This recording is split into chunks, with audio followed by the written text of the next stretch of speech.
I yield 5 minutes to him. The gentleman from Wisconsin is recognized for 5 minutes. Madam Speaker, my name is Dr. Steve Kagan. I'm from Appleton, Wisconsin.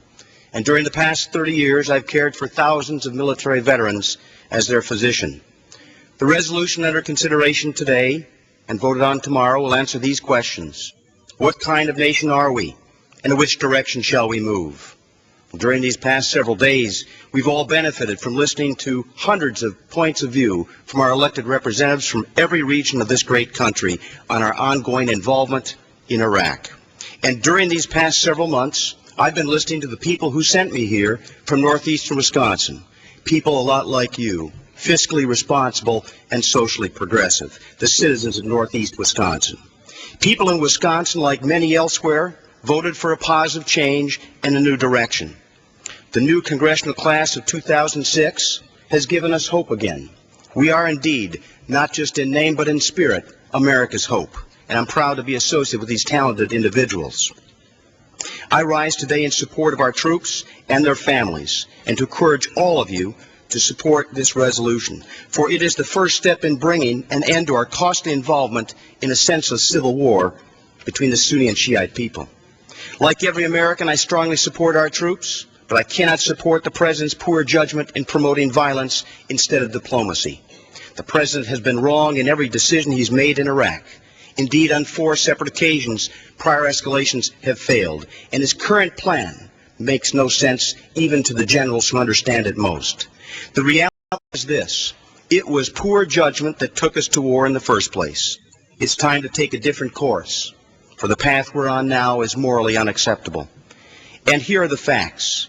More than 650,000 Iraqi civilians dead.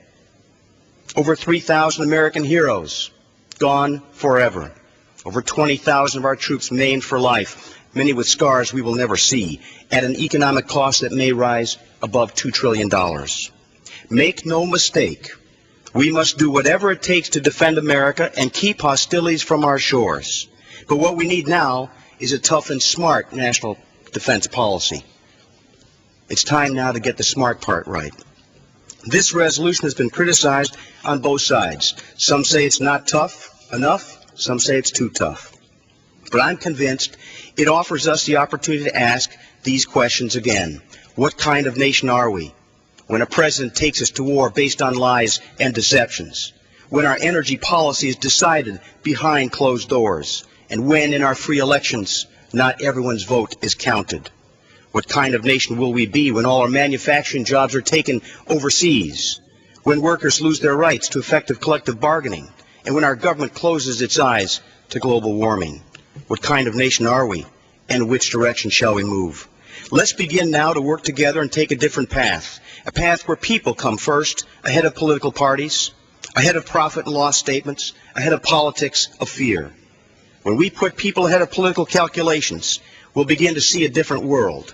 We'll see that we must begin to solve our differences by means other than going to war. After all, war is our greatest human failure. This is not an idealistic sentiment, a realistic assessment of the chronicle of horrors witnessed every day in Iraq, and even our own experiences here at home, in New York City, in Virginia, in Pennsylvania, in Oklahoma City. We must teach our children and our leaders alike that in the end, diplomacy defeats violence. We must begin to think differently in America as we establish a new direction for hope in the world and a new beginning for our American era. By working together, we will build a better future for all of us, beginning right here and right now. Like the new congressional class of 2006, America's hope.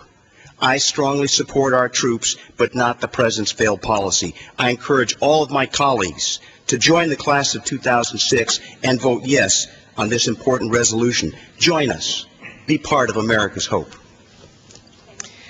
The gentleman yields back. The gentleman from New Jersey. Madam Speaker, at this time I yield 5 minutes.